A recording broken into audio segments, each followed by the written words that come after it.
All right. The Russian Revolution and the Cold War, and today in a couple minutes. So, a couple words about Russia. Is a big place. Russia is twice the size of the United States. It's less than half the people in it. Its economy is about the same size as Texas. So the U.S. economy is about 12 times the size of the Russian economy. So it's a very big country, but there's really not a lot of people in it. And most of them live over in the little western part of Russia. Most of the eastern part of Russia is even less populated than you would think. A couple things that we need to know about communism. Karl Marx is kind of the grandfather of communism. He was born in Prussia, which is now part of Germany. Well, yeah, basically just think of it as Germany, even though a lot of it's in Poland and some of it's in Russia. He was a professional writer and a professional revolutionary. He's the father of communism, and his basic philosophy was from each according to their ability, to each according to their need. So if you are able to be really productive in the economy, you should be really productive in the economy. But if you are most in need, we need to provide what that person needs. So if you're someone who needs a lot, then we give you a lot. If you're someone who can produce a lot, you should produce a lot. And that's his basic economic philosophy. Also, epic beard. He's what you call a bearded Marxist. Serfdom. So in Russia, there was this thing called serfdom. It's basically a lot like slavery. It's different in certain ways, but you are essentially owned by the rich and the powerful. The rich and the powerful own the land. The peasants, these serfs, were basically stuck on that land. They couldn't leave it, and they had to work for whoever owned the land. So it's kind of a lot like slavery, and it was really brutal. It's not quite the horror story that American slavery was. It's not racially based for the most part, but it was a really awful existence. There's some really horrific, tear-jerking stories about like nobles using children of serfs to train their dogs how to hunt by having the dogs go and chase down the small children and eat them. So that level of horrific brutality is what you have to think about when you think about Russian serfdom. This lasted until about the 1860s when the Russian Tsar, Nicholas I, abolished serfdom. His, I believe, grandson, Nicholas II, was the Tsar, which basically means king, or the Tsar is essentially king or emperor of Russia. He inherited the front throne from his father. He was born into that feudal society where the nobility owned the land and essentially the people on it, and he and his family was in charge of all of the nobility. And over time, that system changed to a more capitalistic system and a more industrial system. The Russian economy, even in the early 20th century, was still very much based on agriculture, but they had started to industrialize and build factories and things, and he had seen that sort of change. He was very good at foreign languages. He was knowledgeable about history. He loved the military. He didn't understand, it was kind of bored by politics and government and how things work and people's rights, just didn't think that was important. And he saw the military as the solution for all problems. Well, you know, the peasants don't want to do this thing. Well, send in the military and make them do it. Oh, the peasants are going to go on strike because they want, the peasants want a better work week, whatever. Send in the military and crack some skulls. That was kind of his position on things. Not an entirely sympathetic character. And despite the fact that he really liked the military, he wasn't very good at it. He liked to dress up in the uniforms and stuff, but his armies basically got their butt kicked by everybody that they went up against, except for, unarmed peasants and workers who were on strike. Other than that, their military just got destroyed by the Japanese and then by the Germans, and even they couldn't even send up to the Austrians at the time, and they got pummeled pretty well by the Turks. Just not doing great. So yeah, love the military, not very good at it. Anyway, about the same time that he's growing up, you have this other guy in Russia who's growing up. His name is Vladimir Lenin. His real name was something else, but he went by Vladimir Lenin. Anyway, he was very highly educated. He's very charismatic. He's a very good speaker. He was a scholar of Karl Marx. He knew a lot about what Marx had to say. He wrote some really excellent papers. I've read some of his work, and he's a smart guy. And some of his stuff was actually pretty right on. But he did have, certain communistical ideas, kind of known for it, Leninism. He's a lawyer who worked for the poor, and he was one of two sons. His family was oppressed by the government. That's the Tsar's government, Tsar Nicholas II, and Nicholas II's father. His father was forced to quit his job, and he died shortly thereafter. And his brother was killed by the government. So he was the male survivor of his family. Poor Vladimir. Vladimir had two kind of number one guys that he relied on to do a lot of the work. One was this guy, Leon Trotsky. Leon Trotsky was very intelligent. He read lots of Marx. He was very good at organizing people and managing people, and he was in charge of the military defense of Moscow. He was sent to prison by the Russian government, by the Tsar's government, for starting workers' unions. So abilities of unions to get together and demand better conditions and pay from their employers. He met Vladimir Lenin while he was in England, and the two became very good friends. He was Lenin's best friend and the second in command of the Communist Party, and he was probably the greatest military strategist of that period of Russian history. Then he was very effective in what came to be known as the Russian Revolution.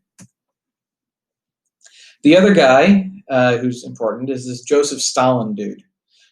He was a very weak child, and he was bullied. He was sick for most of his childhood, giving him, a pockmarked face and a deformed arm. He also had the double chin, which he used to have airbrushed out of all of the photos and paintings of him because he was very self-conscious about the way he looked. He hated and was cruel to anyone who crossed him. So if you upset him in any way, he really held that grudge. And he was constantly paranoid that people were out to get him. So kind of a dangerous dude. He was also in charge of a lot of the secret police and the internal security, which meant he knew everybody's deepest, darkest secrets, and he wasn't above blackmailing everybody.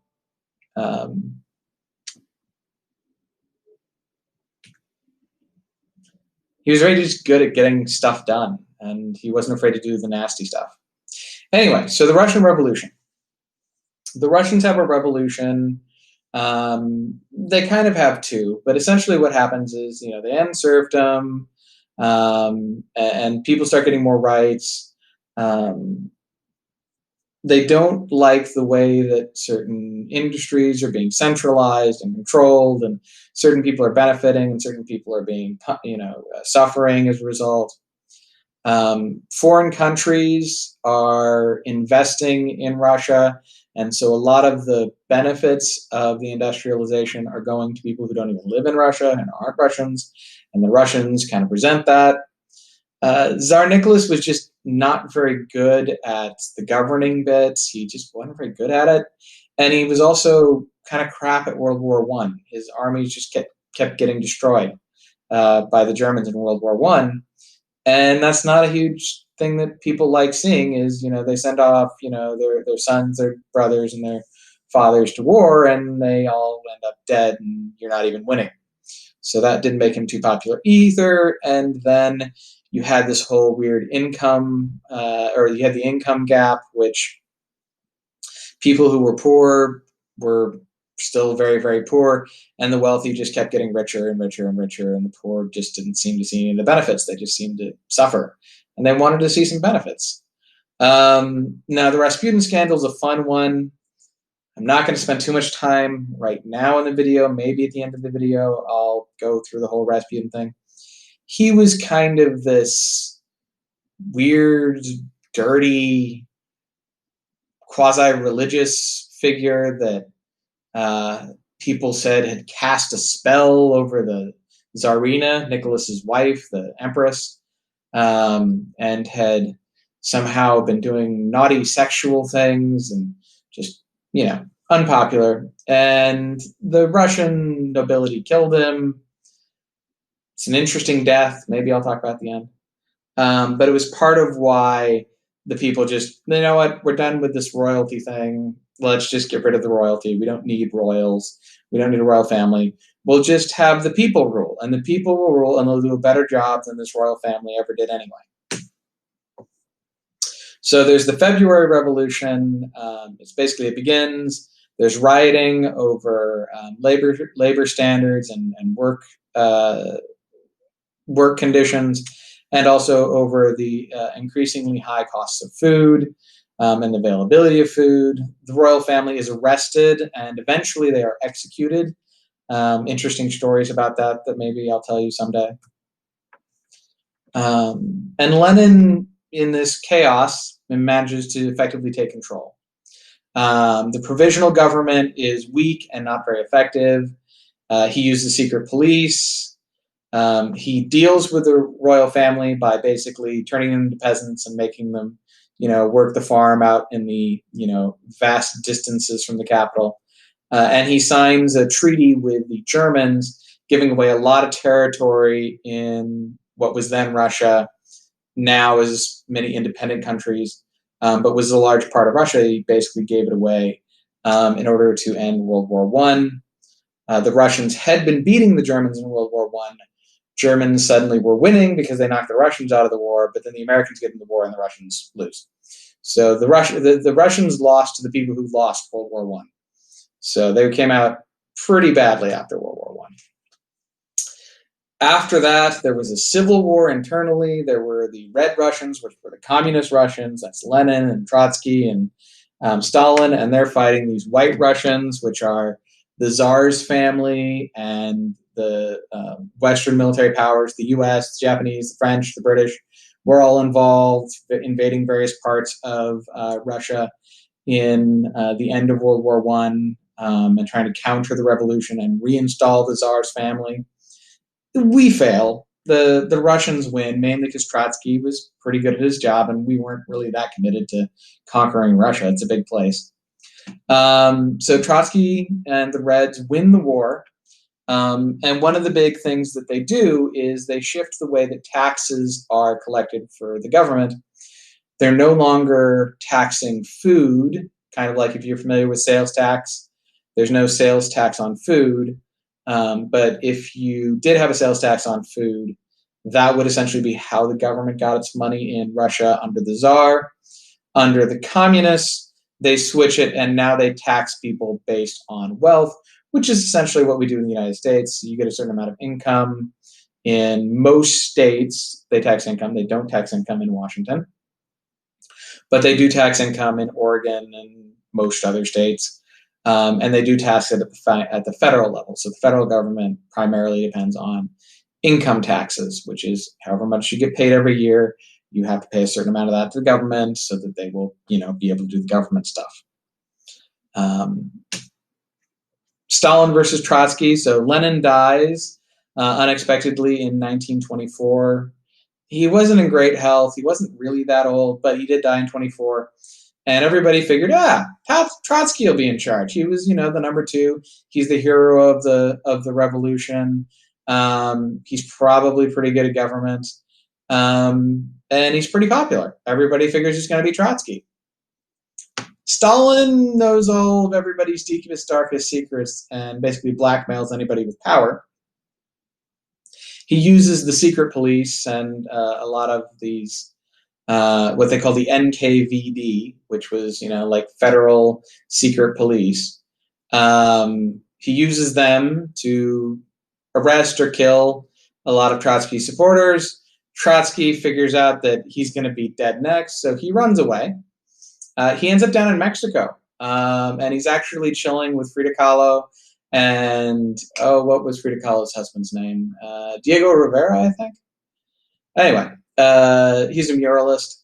And so the two of them, they're artists down in Mexico. They take him in. He's this, charming elderly gentleman at the time, living with them in exile from Stalin's Russia.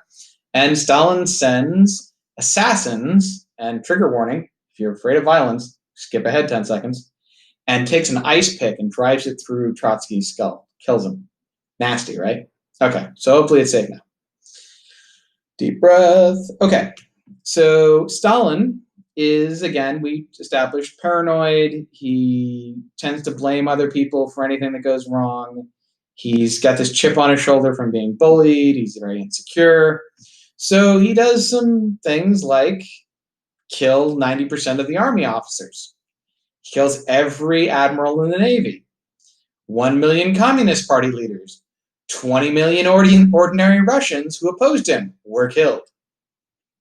More deaths than Nazi Germany would later cause is kind of what he does. He kills more Russians than the Nazis killed Russians. The Nazis killed more people, but let's be clear. Russians, he killed more of his own people than the Germans killed Russians, which is saying something because the Germans killed a lot of Russians in World War II.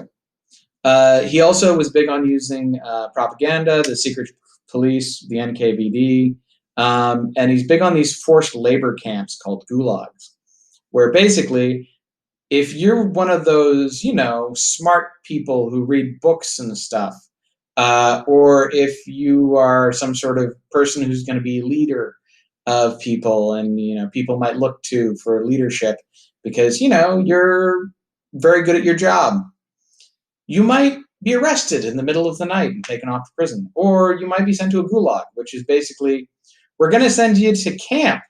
It's going to be, great. You're going to go work in the fresh outdoors and farm and cut trees down and dig a canal.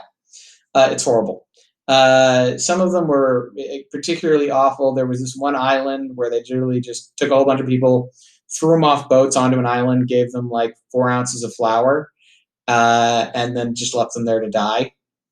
That one happily only lasted about 2 months because it, became just a bunch of cannibalism and murder. And people decided that was, even for them, that was a bit much of the awful. So they did a lot of these camps. That one was particularly bad. It only lasted for a couple months. Some of these lasted for decades. And they're just horrible. And he was a really awful, awful human being. But then he would have these lovely pictures drawn up of him holding babies and tell everybody how wonderful and kind he was.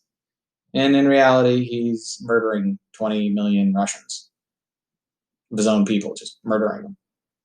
So something to keep in mind, Stalin, he's going to be a character, well, I should say, a character in the book Animal Farm is based on Stalin. Another character in Animal Farm is based on Trotsky. So you get to encounter them in this lovely book we're reading. Increasing Russia's power. So there's actually, even today, many people in Russia and in parts of the former Soviet Union are fans of Joseph Stalin. He created these collectivized farms where he basically, hey, nice farm. We're taking your farm and now it belongs to everybody. And people who owned the farms weren't particularly happy about that. Huge industrial investment. Basically, he basically just made people work in the factory and work longer and longer hours and do more and more work and build more machines to make more iron, to make more machines, to make more iron. And it was successful-ish in industrializing Russia. It's also horrible conditions for living in Soviet Russia. He also did this one project that I'm particularly fond of called the White Sea Canal. Everyone was supposed to dig it to 5.4 meters deep so that, boats could go through this canal. Well, he set such a high goal for you have to dig this far and this deep in this amount of time that it really wasn't possible. And anybody who failed was killed. So what they did is they just lied and said that they did. Eventually they were all killed, but they lived longer by lying in this case. And they actually only dug it to about 3.5 meters deep, which is why they built this, several 100-mile long canal. And it's basically useless because you can't send any big boats down it. But they spent huge amounts of time and money and people's lives building this canal. Anyway, Stalin. Don't ever let Stalin be in power. It's a horrible idea. World War II, he starts off allied with the Nazis. The communists and the Nazis invade Poland together. Then the Soviets invade Finland. Then the Russians invade the Soviets. So they start off allied with the Nazis, then the Nazis attack them, and then they have to fight this whole war against the Nazis. The Russians eventually win with the help of the United States, the British, the French, the Chinese. They eventually win World War II. They get back a lot of their land that they had conquered or that they had given up in World War I. They get almost all of the land that they lost, plus some additional land on top of that back. They set up some puppet states all over Eastern Europe. They mainly won by Russia being full of really awful winters. It's just cold and miserable there a lot of the time. It's a huge country, so invading it just takes a lot of people and takes a lot of time. And they just kept throwing soldiers at the Germans, and a lot of them died. But they did manage to kill Germans, and eventually the Germans lost. So it was a brutal war. They call it the Great Patriotic War in Russia, and it was rough, but they did win. They also captured many scientists and a lot of scientific research and material from the Russians or from the Germans and took it back to Russia. They also took like whole factories from Germany and other parts of Europe and shipped them back to Russia. And they controlled most of Eastern Europe for the next, several decades. So World War II ends and we start the Cold War. The Soviets have taken a large part of the world over, the communists, the Soviets. And then the United States and the Western powers are not too fond of this idea, but no one's really willing to get into a war with each other right after World War II, especially because, nuclear weapons are a thing now. So they fight some proxy wars. The first is in Korea. The Korean War fought basically between China and North Korea, and then the United Nations, including the United States, on the other side. The Russians, the Soviets are involved a little bit on the North Korean side, but secretly. We come up with this thing called mutually assured destruction, which we call MAD, which is the Soviets eventually get the atomic bomb, we have the atomic bomb, and we basically say, well, if you use the atomic bomb, we'll use the atomic bomb. And if you don't use the atomic bomb, we won't use the atomic bomb. And essentially the promise is that if anyone uses the A-bomb, and later the H-bomb, the other side will blow up the world. Mutually assured destruction is the reason they call it MAD. And then we did some other things like the space race, where like the Soviets and the Americans, went and put a man on the moon, and the Americans beat them, so the Russians basically gave up on that. We did eventually, mostly just through matter of economics, managed to bankrupt the Russian economy, and we did some cool things where they were spying on our technology. So like, computer microchips back when those were an early thing. And we basically gave them broken like technology through their spies. So we figured out which spies were spying on us, and then we just gave them the bad stuff. So essentially like, someone's cheating on your test, so you just give them the wrong answers. And that's essentially what we did to the Russians for like 10 years, and it worked really well. And we also, funded some people that were killing them in Afghanistan. They did the same thing with us in Vietnam. Kind of a lot of proxy wars going on. So, end of the Cold War. So basically between 1989 and I'd say 1992, communism kind of falls apart. The the country that was the Soviet Union, that was this massive thing that took over after the Russian Empire, and was mostly Russia, but included a whole bunch of other countries that had been subjugated to Stalin and the communists, broke up, and Russia became independent again, and all these little other countries became independent again: Ukraine, Estonia, Latvia, Belarus, Lithuania, Kazakhstan, Uzbekistan, Tajikistan, Kyrgyzstan, Georgia, Azerbaijan, Armenia. All these countries regained their independence. They started on this pathway to capitalism. Even Russia started on this pathway to capitalism and democracy. And with a few exceptions, it, went pretty smoothly. Russia had elections, and then things were kind of, not great, but not awful. But they kind of achieved democracy.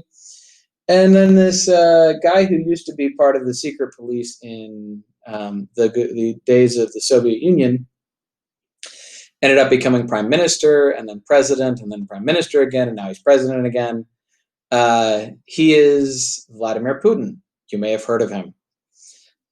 He's a former KGB officer, which basically means he's like secret police / CIA intelligence guy. And he's been in power in Russia since the first day of the 21st century. That was actually when he became president of Russia, was the first day of January 2020.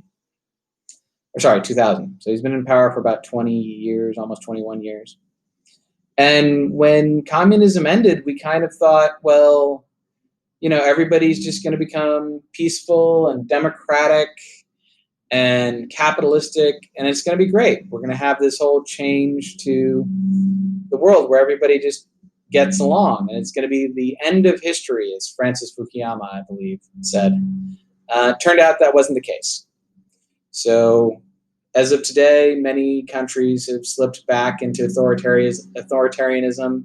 Less countries are democratic now than were democratic 10 years ago. It's not ideal.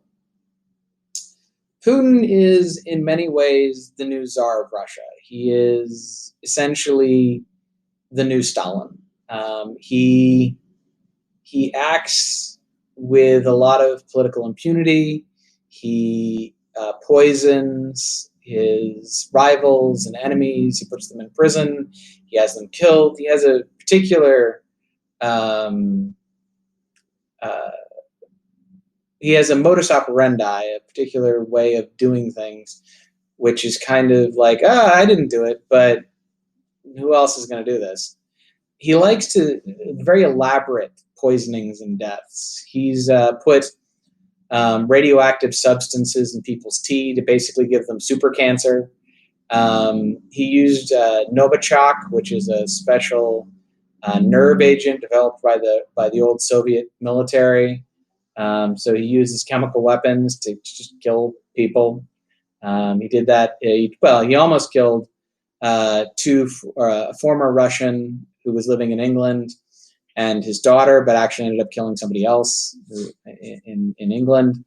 And more recently, it seems he has poisoned Alexei Navalny, his rival in the most recent presidential elections, which he probably rigged.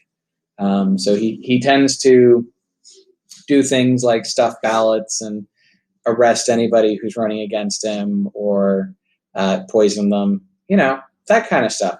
So he's an awful person. He's a lot like Stalin in a lot of ways, and he's a lot like the Tsars in a lot of ways. As The Who, the band says, meet the new boss, same as the old boss. So that's pretty much all of 20th century and a little bit of 21st century Russian history.